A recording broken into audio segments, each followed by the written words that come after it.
Welcome back नाज़रीन। Achyut programme जे सिलसिले खे अॻिते वधायूं। गुफ़्तगू हलंदड़ आहे पाकिस्तान जी सुप्रीम कोर्ट जे 5 जजनि ते मुश्तमिल बेंच जेको कल्ह फ़ैसिलो ॾिनो आहे, जेको पाकिस्तान जे सदर आरिफ अलवी तरफ़ां जेको रेफरेंस मोकिलियो वियो हो सुप्रीम कोर्ट खे, जंहिंमें आइन जे आर्टिकल 63A जी तशरीह बाबति चयो वियो हो।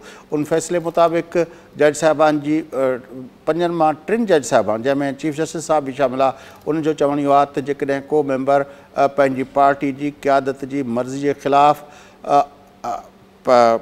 जेको वोट ॾिए थो, ख़ासि तरह जेका उहा क्राइटेरिया जेका आर्टिकल 63A में लिखियलु आहे, जंहिंमें बजट ऐं उनखां अलावा कॉन्फिडेंस जो वोट, अदम एतमाद जो वोट, या जेको लीडर ऑफ हाउस जी चूंड जो वोट जेको आहे उहो पंहिंजी पार्टी जी क़यादत जे ख़िलाफ़ु ॾींदो, त उन सूरत में उहो डी-सीट थी वेंदो।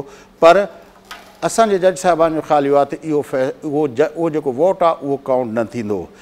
उन बाबति असांजी गुफ़्तगू हलंदड़ आहे। हिन वक़्तु असांखे जॉइन कयो आहे इस्लामाबाद मां मुल्क जे सीनियर सहाफ़ी नामिर तजनिगार जनाब अमार मसूद साहब। अमार मसूद साहब, अस्सलाम वालेकुम। वालेकुम अस्सलाम। अमार मसूद साहब, किस तरह देखते हैं ये जो कल का फैसला आया है 2-3 की मेजॉरिटी से? देखिए नियाज भाई, ये जो फैसला है ना, इससे सूरत हाल वाज़ेह नहीं हुई, सूरत हाल मजीद गुंजलक हो गई है। और बहुत सारी चीज़ें जो हम समझ रहे थे कि उनकी तशरीह बहुत आसान है, वो बहुत कॉम्प्लिकेटेड हो गई हैं। 2 चीज़ें खुलकर सामने आई हैं। एक तो ऐसा शख्स जो मुनहरिफ होगा अपनी पार्टी के किसी चीज़ से, तो वो उसका वोट काउंट नहीं किया जाएगा, वो वोट कास्ट ही नहीं कर सकेगा। दूसरा ये है कि उसकी नाअहली, अगर वो मुनहरिफ होता है तो वो नाअहली कितने अरसे की होगी, ये उन्होंने दोबारा पार्लियामेंट की तरफ गेंद थ्रो कर दिया है कि आप डिसाइड करें। लेकिन ये जो मामला है, मैं बहुत ज़्यादा कानूनी मामला को समझता नहीं हूँ, लेकिन मेरी अक्ल में जो बात समझ आती है कि अगर ये आपने मुनहरिफ अरकान को वोट डालने की इस्तेदाद ही उनकी ख़त्म कर दी है, तो इसका मतलब है कि आपने तो पार्टियों के अंदर एक तरह की डिक्टेटरशिप शुरू कर दी है और एक आमरीत का दौर आ गया है, जिसमें कोई शख्स भी अपने पार्टी सरबराह से कोई अपने ज़मीन की आवाज़ पर कोई फैसला नहीं कर सकता, और उसका वोट, अगर वो इस तरह की कोई बात करे तो उसका वोट काउंट ही नहीं होगा। तो ये दुनिया में किसी जगह भी जमहूरियत की ये शक्ल हमें नजर नहीं आती। ये तो बहुत ही अजीब सा फैसला हुआ है, और इसके मुज़मरात जो हैं वो अब सियासी इम्पैक्ट क्या पड़ेंगे? जिस तरह आपने कहा लीगल मामलों पे हम नहीं बात करते, सियासी इम्पैक्ट क्या पड़ेंगे? पॉलिटिकल पार्टीज स्ट्रेंथन होंगी, छांगा मांगा की सियासत ख़त्म होगी, और उसके अलावा डिफेक्शन करने वालों का रास्ता बंद हो जाएगा। जो जिस तरह का जो इस फैसले को की तायद कर रहे हैं वो सारे ये आर्गूमेंट दे रहे हैं, या उसके बरक्स कोई आर्गूमेंट जो आपके पास हो? देखिए भाई, ये सब कुछ जो है ना, अनफॉर्चुनेटली हमारे अदालतों के फैसले लॉन्ग टर्म सिचुएशन की सूरत में नहीं देखे जाते कि इसका मुस्तकबिल क्या होगा और इसका माजी क्या होगा। हमारे यहाँ सबसे ज़रूरी चीज़ होती है हालात हाज़िरा। आजकल के दौर में कल परसों इसका इम्पैक्ट क्या होगा, तो उसके इम्पैक्ट के हवाले से बात ज़रूर हो सकती है। उसका इम्पैक्ट ये होगा कि मुझे मेरी दानिश में फेडरल में जो हुकूमत है उसमें तो कोई मुनहरिफ अरकान इस्तेमाल ही नहीं हुए, तो वो मुनहरिफ अरकान फेडरल की हुकूमत तो कायम रहेगी। लेकिन जहाँ तक प्रोविंस की हुकूमत है, अब उसके अंदर मजीद जाहिर है हम इन डेप्थ जाते रहेंगे, और उसमें अभी ये पता चला जनाब कि ये जो है वो जाहिर है उनके 25-26 अरकान ऐसे थे पीटीआई के जो इमरान खान की क़यादत से तंग आकर उन्होंने हमजा शहबाज को वोट दिया, तो अब उनकी सूबाई हुकूमत खतरे में है। लेकिन अब होगा क्या?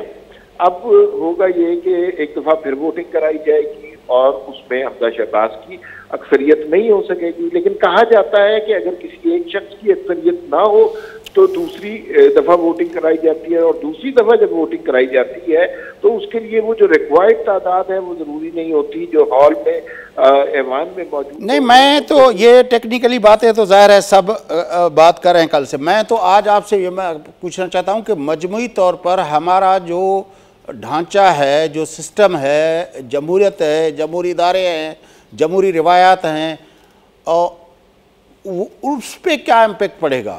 वो स्ट्रेंथन होगा या आपके ख्याल में वीकन होगा? मेरे ख्याल में देखिए, ये जो है ना थोड़ा सा पार्टियों के अंदर आमरीत ज्यादा दर आएगी। और वो जो जमहूरी कल्चर पार्टियों में अपने सरबराह से इख्तलाफ का हो सकता है, होना चाहिए, उसका हर रास्ता बंद कर दिया गया है। तो मुझे नहीं लगता कि ये जमहूरियत के लिए कोई नहीं सर, देखे ना, एक जो आर्टिकल 63 है उसके अंदर तो 4 क्राइटेरियाज हैं कि अगर आप मनी बिल पे अपनी पार्टी की आदत के मर्जी के खिलाफ वोट देते हैं, दूसरा अगर कोई लीडर ऑफ हाउस की जब अपना इलेक्शन होती है हाउस के अंदर तो उस वक्त उसकी मर्ज़ी के ख़िलाफ़ देते हैं, या कभी जो है अपना उसको कॉन्फ्रेंस का वोट लेना पड़ता है तो उस वक्त आप उसको देते हैं, या उसके ख़िलाफ़ कोई नो कॉन्फ्रेंस होती है तो उसके ख़िलाफ़। बाकी तो कानून साजी पे आप इख्तलाफ राय रख सकते हैं, उसके पे वोट दे सकते हैं। ये है आर्टिकल 63A।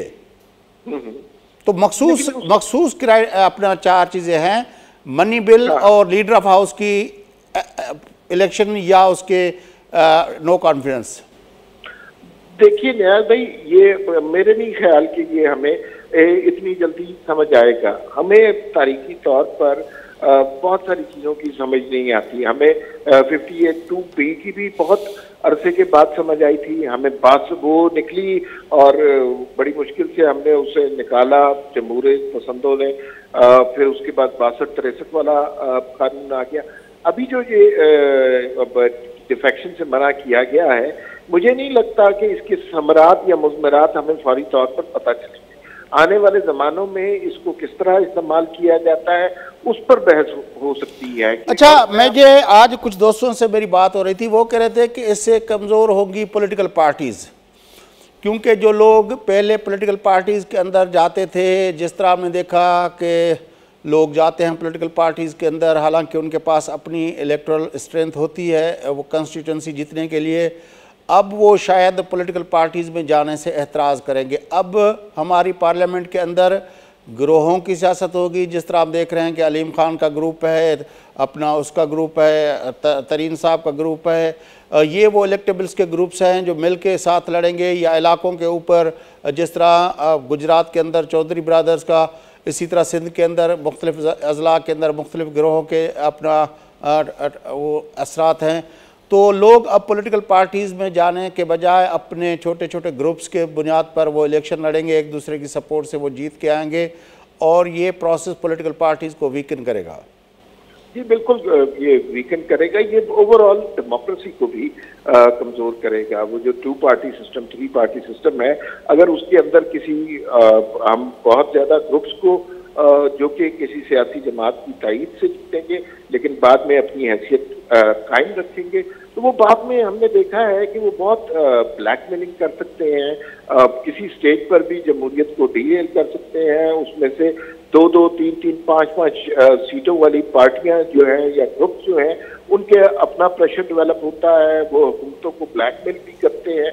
तो ये सारी सिचुएशन हमें मिलेगी। वो जैसे ऐवान में अगर 10 बड़ी पार्टियां थी तो अब हमें उसकी जगह यूं लगेगा कि जैसे 40 बड़ी पार्टियां आ गई हैं। हर ग्रुप के अपने मुतालबात होंगे और अपना प्रेशर होगा, अपनी ज़रूरतें होंगी, अपनी ब्लैकमेलिंग होगी। उससे जो है ना, मुझे यूँ लगता है कि हम चाहते ही नहीं है कि किसी तरह ये जो सिस्टम है ये चले। हम इसके बीच में कोई ऐसे कानूनी लकूने पैदा करना चाहते हैं कि जिसकी वजह से ये सिस्टम हमेशा के लिए लर्जा बरंदाम रहे, कभी भी पॉलिटिकल स्टेबिलिटी यहाँ पर आ ना सके, और हम कानूनी और आईनी तौर पर इसको इतना वीकन कर दें कि लोग पुकारते फिरें कि यार इससे बहुत बेहतर है कि अमरीत आ जाए इसमें। बड़ी मेहरबानी अमार मसूद साहब, आपने हमें ज्वाइन किया। नाज़रीन, मुल्क सीनियर सहाफ़ी नामेरा तजनिगार वफ़ाक़ी दारुल हुकूमत इस्लामाबाद में असां सां गुफ्तगू करे रहिया अमार मसूद साहब। उनजो चवण इहो आहे त हीउ जेको फ़ैसिलो आहे सुप्रीम कोर्ट ऑफ पाकिस्तान जे 5 जजनि ते मुश्तमिल जेका 5 रुकनी बेंच हुई, उन बेंच जे 3 जजनि जे फ़ैसिलो यानी 2-3 जे उन सां डिवाइड सां जेको फ़ैसिलो आयो आहे, उन फ़ैसिले जा पाकिस्तान जे सियासत ते, पाकिस्तान जी जमहूरियत ते, जमहूरी इदारनि, जमहूरी रिवायतुनि ऐं जमहूरी प्रोसेस जेको आहे उन जे इस्तेहकाम जे हवाले सां ही फ़ैसिलो के मस्बत असर कोन छॾींदो पर मनफ़ी असर छॾींदो। नाज़रीन सां गॾु प्रोग्राम जो वक़्तु पूरो थिए थो। पंहिंजे मेज़बान फयाज़ रशीद इजाज़त सां गॾु।